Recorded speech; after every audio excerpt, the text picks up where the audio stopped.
이 세상에 어떤 사람도 인생을 살아가면서 고난을 피할 수 있었던 사람은 아마 한 명도 없었을 것입니다. 고난이 없었다라는 것은 말할 것도 없고, 고난이 이렇게 올 것 같았는데, 이렇게 있을 것 같았는데 그거를 어떻게 피해갔다 라고 쉽게 말할 수 있는 사람은 아무도 없을 거라는 것이죠. 또 지금은 다 해결된 것 같은 고난, 그동안에 계속 어려웠는데 이제 다 끝나버린 것, 그런 일들도 있을 수가 있죠. 그렇다고 해서 지금까지 어려웠던 그 고난이 앞으로 다시는 없을 것이다 라고 장담할 수 있는 사람도 아무도 없을 것입니다. 그런 비슷한 고난이 찾아오지 않을 것이라고 장담하기는 어려울 수도 있다는 것이죠. 이런 생각을 하면 우리 인생이 참 비관적으로 느껴질 수밖에 없습니다. 소망이 없는 내일을 살아가는 것처럼 느껴질 수가 있다는 것이죠. 실제로 이렇게 신방을 다니다 보면은 참 행복하고, 자녀들도 아주 성실하고, 부모님도 사회적으로 또 교회 안에서 신앙생활 하는데도 참 모범적으로 하시는 것 같은데, 얘기를 들어보면은 이러저러한 그 고난과 같은 또 염려, 이런 부분들이 없는 가정이 없다라는 것이죠.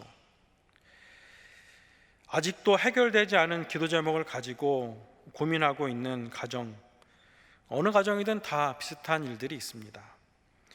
바라는 일들이 다 이루어져서 감격하고 있는 듯한데 언제부턴가 다시금 고난과 또 어려운 일이 내 마음속에 스며들면서 주님 앞에 무릎을 꿇고 엎드려 있는 내 자신을 발견할 때도 있습니다.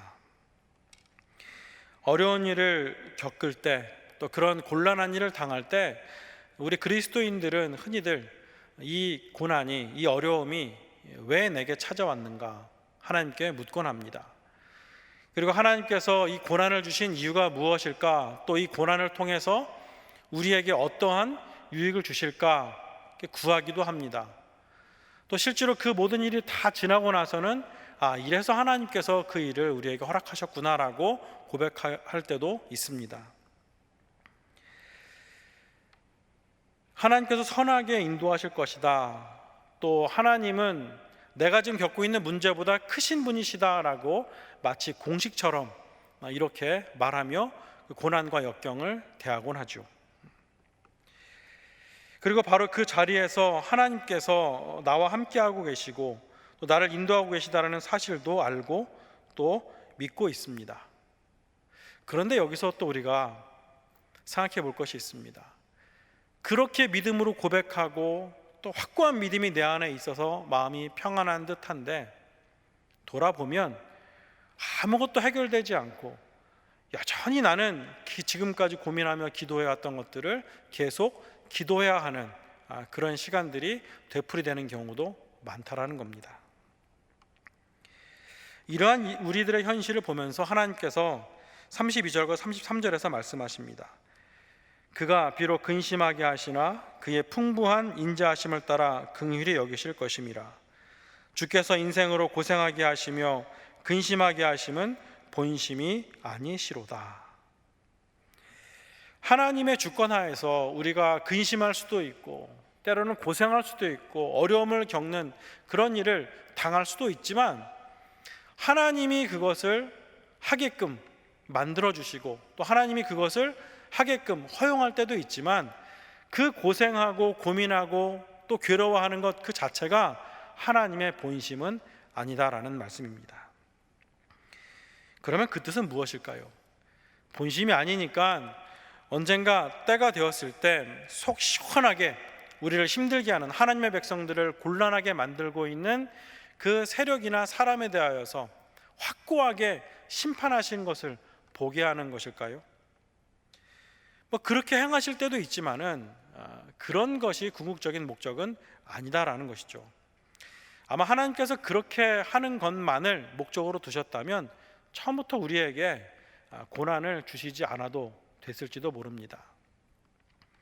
오늘 본문 윗부분에 26절부터 31절 말씀을 봅니다. 26절부터 31절 말씀을 보면은 사람이 여호와의 구원을 바라고 잠잠히 기다림이 좋도다. 사람이 젊었을 때에 멍에를 매는 것이 좋으니 혼자 앉아서 잠잠할 것은 주께서 그것을 그에게 메우셨음이라. 그대의 입을 땅에 티끌에 댈지어다. 혹시 소망이 있을지로다. 자기를 치는 자에게 뺨을 돌려대며 치욕으로 배불릴지어다.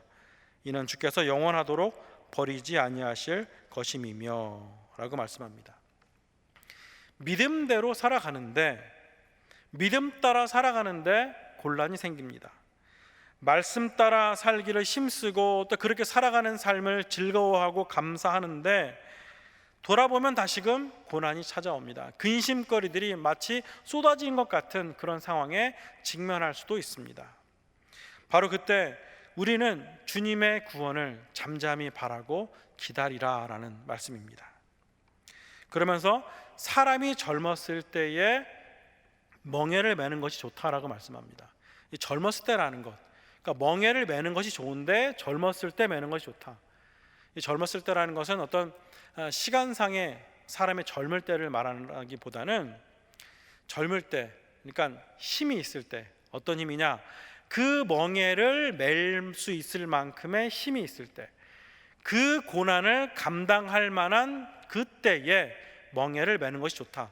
다시 말하면 그 멍에를 진다 할지라도, 삶의 고난이 찾아온다 할지라도 그것을 감당할 수 있는 여건이 되든지 아니면 그것을 감당할 수 있는 신앙으로 우리가 무장되어 있든지, 더 나아가서 아직 그 신앙으로 무장되어 있지는 않지만은 이 일들을 지내면서 그 모든 일들을 감당할 만한 신앙인으로 성장할 수 있는 바로 그때에 멍에를 매는 것이 좋다라는 겁니다. 다시 말하면 하나님께서는 바로 그러할 때가 되었기 때문에 우리에게 그러한 시련과 고난과 같은 것을 안겨줄 수 있다는 겁니다. 그러니 우리는 이 모든 문제를 다 해결해 주실 것을 기대하면서 간구할 수도 있겠지만은 그 모든 일이 해결된 후에야 기뻐하고 감사할 것이 아니라 그 모든 일이 여전히 내 안에 닥쳐 있고 또 곤란한 일을 우리가 겪고 있다 할지라도 주님이 그렇기 때문에 나에게 맡겨주셨다는 그 사실 때문에, 내가 바로 지금이 바로 젊었을 때라는 것을 믿기 때문에 주님 앞에 신실하게 나아가며 간구하고 또 주님이 이루실 것들을 기대하며 감사하며 소망하며 그 모든 것을 감당할 수 있다라는 말씀입니다. 비록 지금은 내가 보기에 내 믿음이 정말 겨자씨만한 그런 믿음밖에 안 돼 보이는 그럴 때일 수도 있습니다. 그러나 중요한 것은 그 겨자씨만한 믿음을 나무가 되어 새들이 깃들일 정도로 키워주실 수 있는, 그렇게 인도하실 수 있는 주님이 지금 나와 함께 하시고 나를 돕고 계시며 나의 기도를 듣고 계시다라는 사실입니다. 그러니 젊었을 때에 주시는 멍에를 기꺼이 감당할 수 있고 또 그것이 좋다라는 것이죠. 어려운 일이 생겼다고 해서 이 세상이 다 끝난 것처럼 쭉 처져 있기보다는 또 이제 더 이상은 내 힘으로 안 될 것 같다라고 하면 그저 망연자실해서 바라만 보고 있기보다는 기도하며 지금 그 자리에서 동행하시고 내게 은혜 베풀고 계시는 주님을 바라보며 그것에 감사하고 그것으로 기뻐하며 그것을 가지고 다시금 주님이 이루실 새 일들을 기대하며 살아갈 수 있는, 그 은혜 가운데 살아갈 수 있는 사람들이 바로 우리들이라는 사실입니다. 그래서 주님이 나를 영원토록 버리지 않으시고 붙드실 것을 믿기 때문에 우리는 순종할 수 있습니다. 뺨을 맞고 그러한 치욕을 당한다 할지라도 오히려 그 가운데서도 주님이 함께 하시고 영광 받을 주님을 기대하면서 감사하며 기쁨 속에 감내할 수 있다라는 사실입니다. 그런데 우리가 그 믿음을 가지고 살아갈 때 말씀을 묵상하고 그것이 은혜가 됐을 때 참 감동할 수 있습니다. 또 그 은혜를 나누는 성도들과 만났을 때 참 기쁘죠. 그리고 이런 사람들, 이런 은혜 가운데에 늘 함께 살았으면 좋겠습니다. 어느 날 그 사무실에서도 이렇게 찬양을 듣다 보면은 마음에 이렇게 확 와닿는 찬양들이 있습니다. 그 가사나 곡조가 눈을 감고 가만히 듣다 보면은 그냥 그대로 찬양을 듣다가 주님을 만났으면 좋겠다, 이런 생각이 들 때가 있습니다. 또 우리의 신앙생활이 그렇지 않습니까? 하나님과 더불어 살아가고 하나님 안에 살아가고 또 우리가 주님과 동행한다라는 그 사실, 그것을 주님이 우리에게 확실하게 깨우치게 해주실 때마다 얼마나 감동합니까? 근데 그렇게 날마다 살아갔으면 좋겠는데, 또 그런 성도들과 함께 묵상하면서 행복하게 살아가고 싶은데, 때로는 교회 안에서도 성도들 가운데 나를 시험에 들게 만들거나 곤란한 일을 겪게 할 수가 있습니다. 교회를 떠나서 세상에 나아가고 사람들과 더불어 살아갈 때도 고난과 같은 일들이 내게 닥쳐올 수가 있는 것이죠. 주님이 그냥 우리를 그렇게 품에 탁 안고선 그냥 그렇게 계속 주님 만날 때까지 하셨으면 좋겠는데 그렇지가 않다라는 거예요. 찬송가 442장에서는 이렇게 노래하지 않습니까?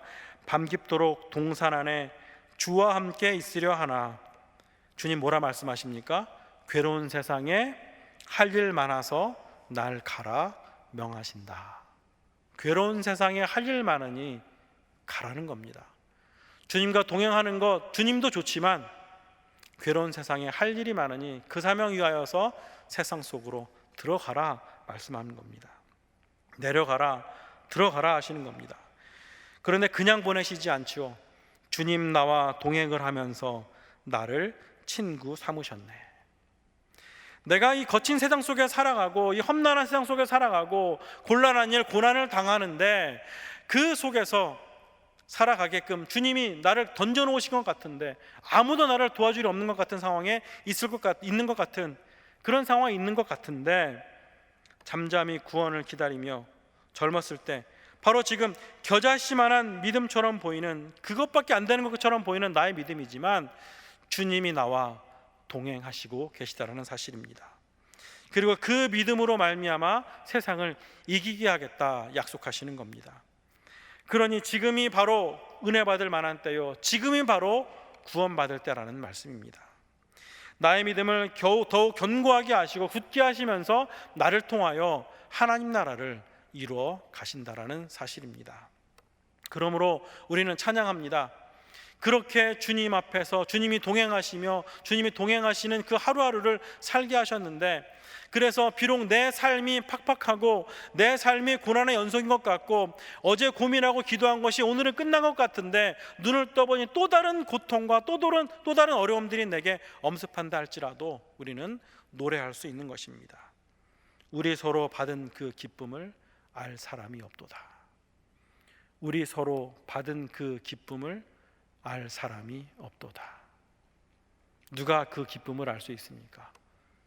주님께 그 믿음을 올려드리고 주님과 동행하기를 늘 사모하는 가운데 베푸시는 주님의 은혜의 숨결을 느끼고, 비록 삶은 고단하다 할지라도 그 속에서도 안전하게 나를 지켜주시는 주님의 품 안에서 있기를 사모했던 그 사람들, 그리고 그 속에서 순간순간 받아주시는 주님의 은혜를 경험하며 살아왔던 사람들, 그 사람들이 고백하는 것이죠.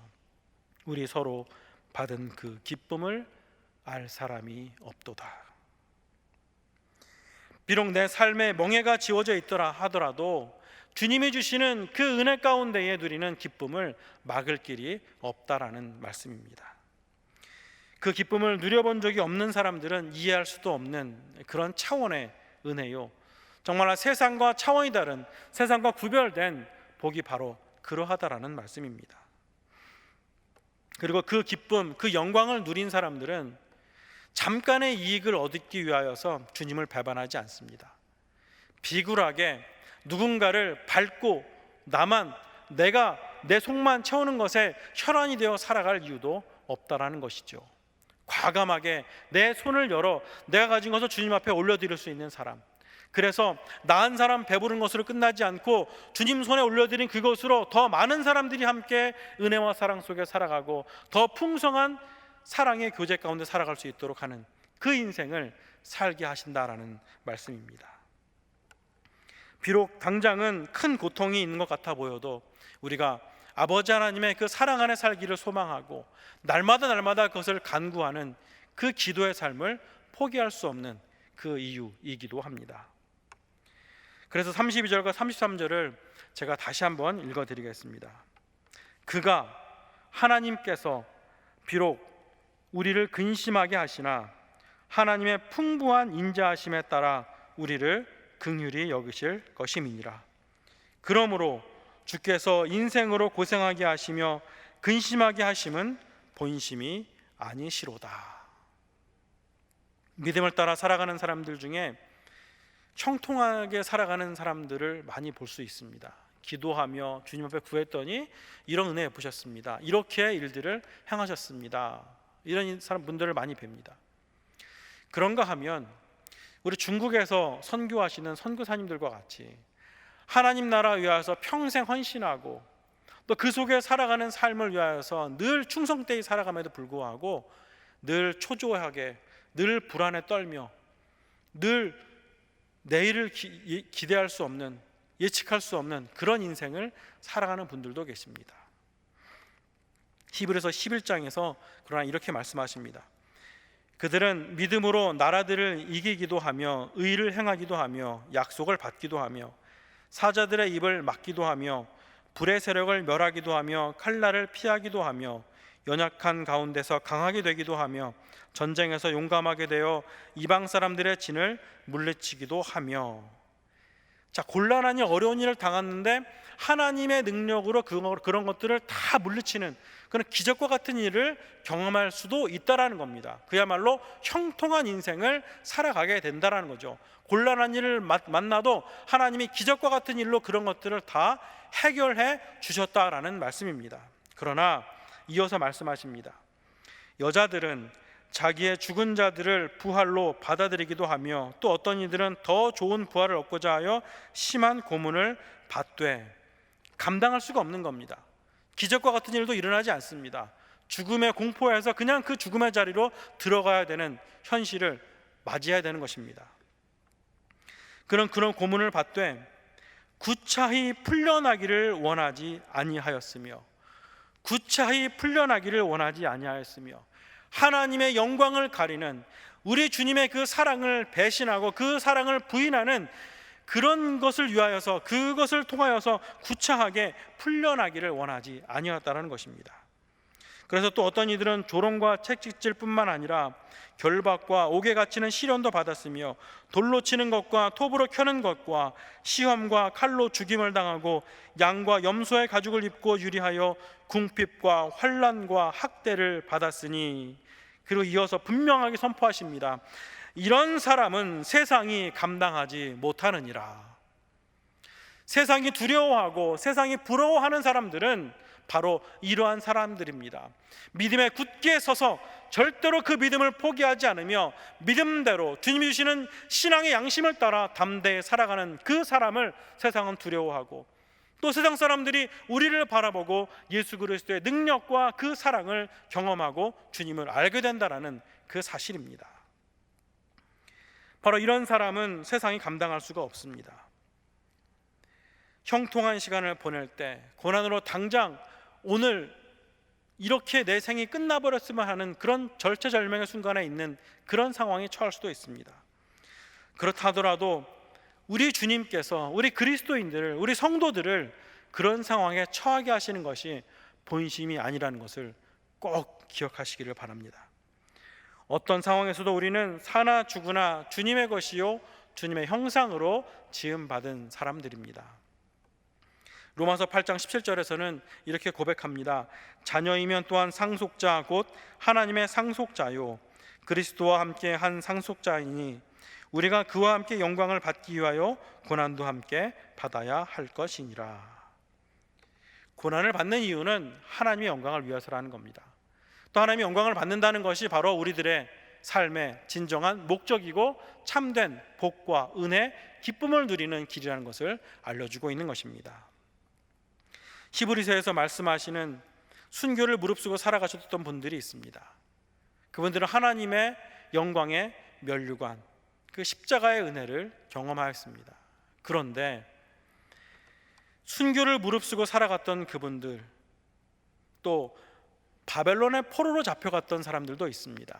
오늘 예레미야 선지자를 통해서도 주님이 말씀하시듯이 70년이 지나면 그들로 하여금 돌아올 것이라고 말씀하셨습니다. 약속대로 70년 후에 주님은 그들을 예루살렘으로 돌아갈 수 있도록 하셨습니다. 자, 그런데 보십시오. 2세, 3세, 바벨론에서 2세, 3세 지냈던 그 사람들은 예루살렘이라는 곳에 갔을 때 낯선 땅에 불과합니다. 또 그 약속을 듣고 믿고 따라왔던 사람들, 70년 동안 바벨론 포로로 있다가 돌아오는 사람들, 이제 나이가 너무 들었습니다. 쇠약해졌습니다. 이제 그들이 예루살렘으로 돌아간들 뭐 얼마나 대단한 것을 그들이 기대하며 얻을 수 있겠습니까? 오히려 바벨론에 사는 것이 그들에게는 더 편안한 노후를 보내는 길이었을 수도 있습니다. 예수님의 제자들은 어떻습니까?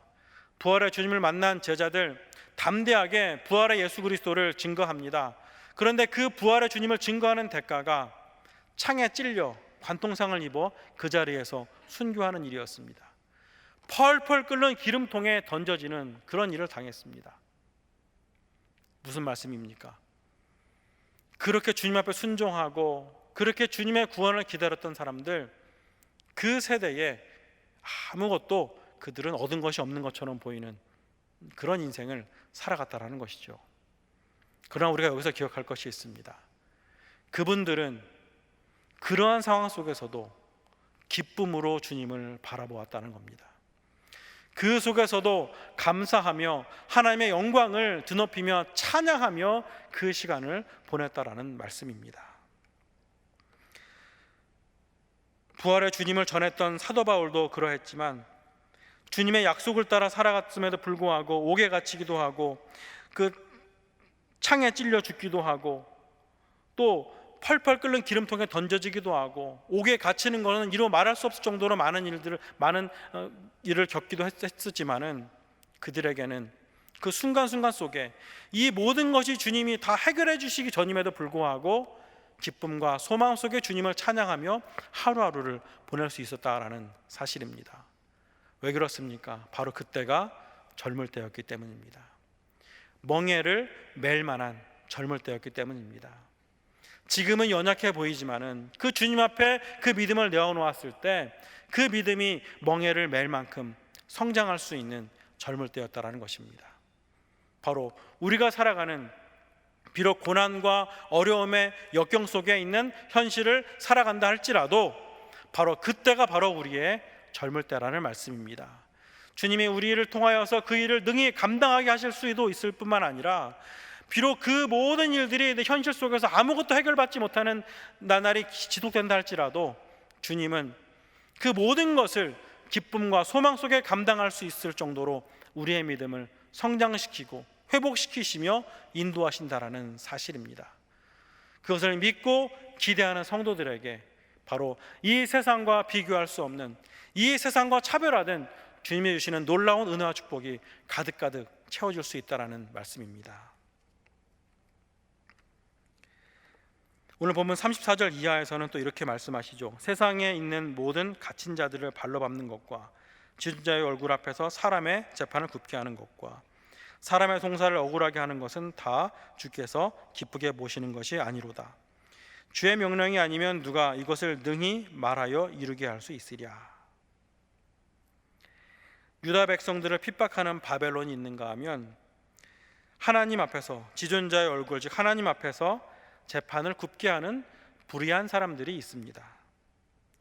또 그렇게 살아가는데 아무도 그들을 건드리지 못하고 그들에게 함부로 저항하지도 못하는 것 같습니다. 다시 말하면 그렇게 살아도 되는 것 같습니다. 믿음 버리고 적당히 살아가도 괜찮은 것 같아 보이는 그런 현실이라는 것이죠. 여전히 믿음의 사람들, 신앙의 중심을 지키는 사람들은 고스란히 해를 입고 살아가는 것 같습니다. 31절에서 주님이 말씀하십니다. 주의 명령이 아니면 누가 이것을 능히 말하여 이루게 할 수 있으랴. 이렇게 말씀을 보면 주님이 이 악을 방치하고 계시는 게 아닌가라고 의구심을 가질 수가 있습니다. 곤란한 일을 당하는데 그것도 주님이 하신 일이다라고 말한다면 주님이 그렇게 고난을 당하라고 우리를 만들어 놓으신 것인가, 그렇게 우리를 계속 밀어놓고 있는 것인가 라는 것이죠. 아무리 기도해도 주님이 듣지 않을 것 같은 상황이 아닌가라고 우리가 의심해 볼 수도 있지 않을까 싶습니다. 그러나 주님이 말씀하십니다.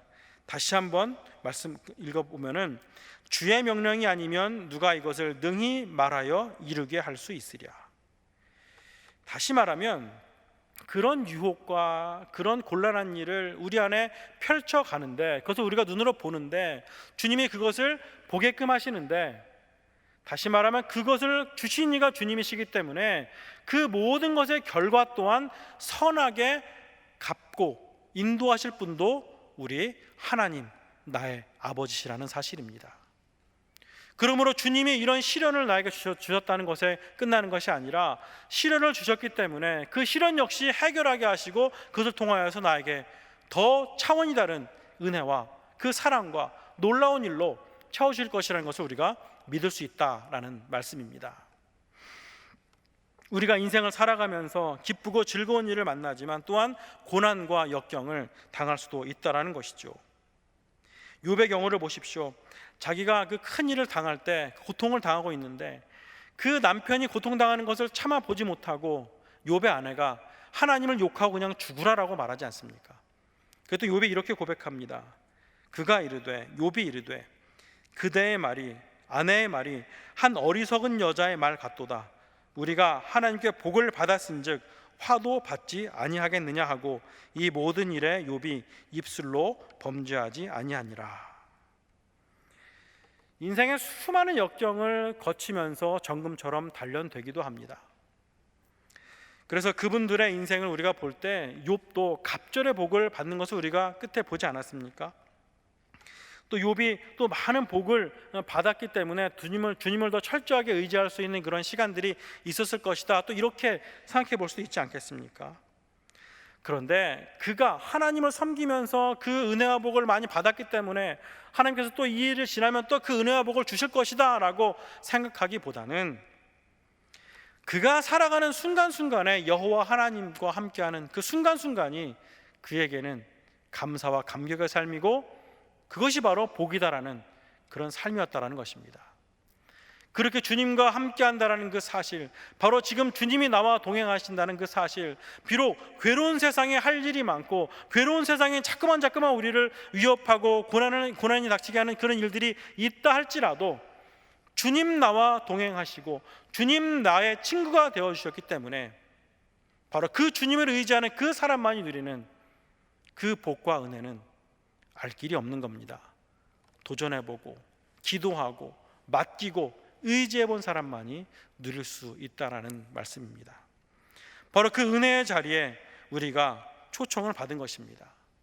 그래서 38절에는 이렇게 고백하지 않습니까? 화와 복이 지존자의 입으로부터 나오지 아니하겠느냐라는 것입니다. 이런 찬양이 있습니다. 주님 손잡고 일어서세요. 많이들 아시는 찬양이죠. 왜 나만 겪는 고난이냐고 실망하지 마세요. 고난의 뒤편에 있는 주님이 주실 축복 미리 보면서 감사하세요. 왜 이런 슬픔 찾아왔는지 원망하지 마세요. 당신이 잃은 것보다 주님께 받은 은혜 더욱 많음에 감사하세요. 너무 견디기 힘든 지금 이 순간에도 주님이 일하고 계시잖아요. 남들은 지쳐 앉아 있을지라도 당신만은 일어서세요. 힘을 내세요. 힘을 내세요. 주님이 손잡고 계시잖아요. 주님이 나와 함께함을 믿는다면 어떤 고난도 견딜 수 있잖아요. 힘을 내세요. 힘을 내세요. 주님이 손잡고 계시잖아요. 힘을 내세요. 힘을 내세요. 주님이 나와 함께함을 믿는다면 어떤 고난도 주님과 함께하는 행복의 자리로 만들어갈 수 있잖아요. 힘을 내세요. 바로 지금 그 상황에서 오히려 주님을 더 사랑할 수 있는, 그 사랑할 수 있는 여건을 주님이 만들고 가시잖아요.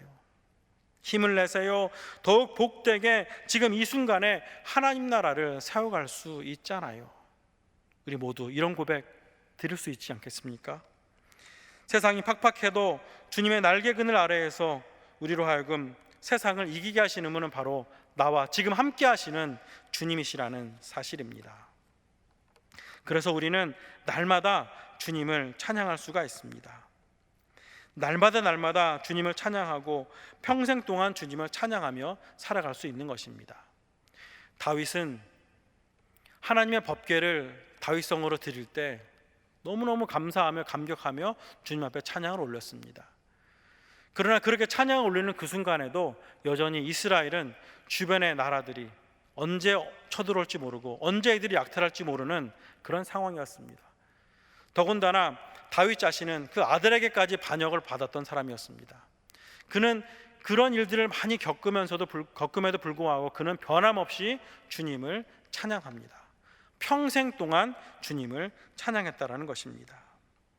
그래서 주님의 사랑으로 그렇게 그 거룩한 주님을 높이며 찬양했던 그의 삶을 주님은 그렇게 찬양하며 살아갈 수 있게끔 채워주시고 갚아주시고 인도하셨다라는 사실입니다.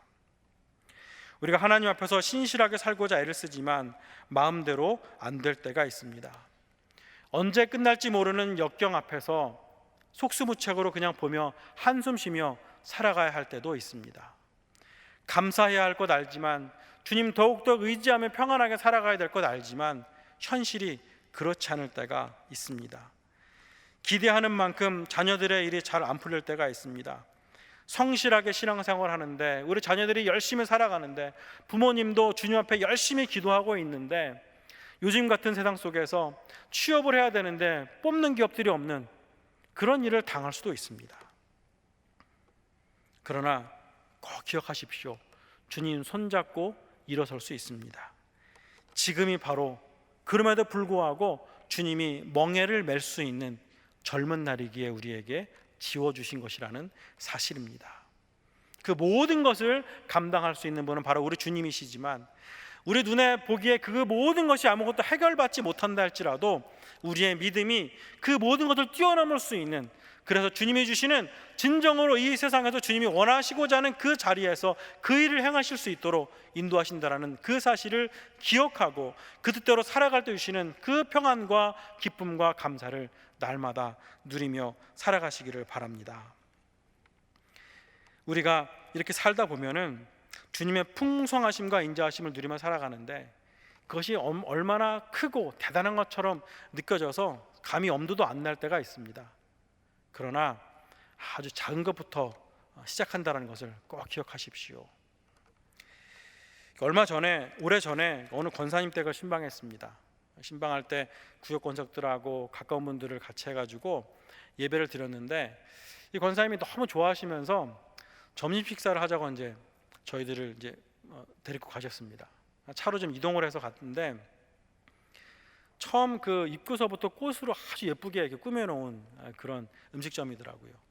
근데 그 방에 들어갔더니 그냥 그 안에 눈만 감고 있어도 숲속의 공주가 된 것 같은 느낌이 들 정도로 그렇게 아주 예쁘게 꾸며져 있는 곳이었어요. 그게 제 생각이 어땠습니까? 나중에 아내하고 한번 오면 참 좋겠다, 이런 생각을 잠깐 가졌습니다. 그냥 생각만 했어요.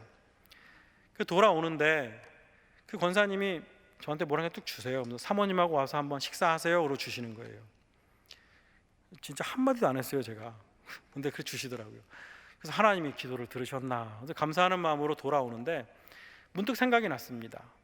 제가 아주 존경하는 목사님 중에 저 시골에서 농촌교회에서 한 20여 년 목회하시다가 서울로 이렇게 올라오신 분이 계시는데, 그 목사님 네 분을 한번 대접해드리면 좋겠다 생각이 들었어요. 그래서 안사람한테 이런저런 얘기를 했죠. 그때 아내가 그렇게 하자고. 그래서 그분 두 분을 모시고 이제 그곳에 갔습니다. 그때 정말 목사님은 가자마자 참 고맙다고 하시는데, 사모님은 정말 그 숲속의 공주가 된 듯한 그런 표정으로 그 시간을 아주 기분 좋게 보냈습니다. 여러분, 작은 것입니다. 우리가 작은 것 주님께 받았는데 그것을 하나님 앞에 내가 내어놓고 기도했더니 그런 도전을 주시고, 작은 것이지만은 그것을 나누려고 했더니 정말 나 혼자 했던 것보다 더 풍성한 은혜와 감사와 감격을 주님이 주시더라는 거예요. 이런 경험 아마 여러 번 있으실 겁니다. 우리는 그렇게 세상을 감동시키고 그렇게 살아가야 될 사람들입니다. 당장 처한 고난과 역경이 있다 할지라도 그 속에서도 내 손 잡고 일으키시고 인도하시는 주님과 함께 더불어 세상을 승리하시고 세상을 주의 사랑으로 감동시키고 채워가는 모두가 되시기를 바랍니다. 기도하겠습니다. 사랑과 은혜의 하나님, 감사합니다. 우리에게 은혜 베푸시고 우리를 사랑하셔서 늘 함께 하시는 주님이심을 믿습니다. 비록 우리가 곤란한 상황에 처한다 할지라도 담대하게 이겨낼 수 있는 믿음과 또 주님을 향한 사랑, 그 확신을 우리에게 허락하여 주시옵소서. 요즘에 참으로 어려운 시기를 겪는다고들 하는데 이때에도 주님이 함께 하심을 마음속에 늘 믿으며 주님 손 꼭 붙잡고 이 세상을 오히려 주의 사랑으로 감동시키고 사랑으로 채워갈 수 있는 모두가 되게 하여 주시옵소서. 예수님의 이름으로 기도드리옵나이다. 아멘.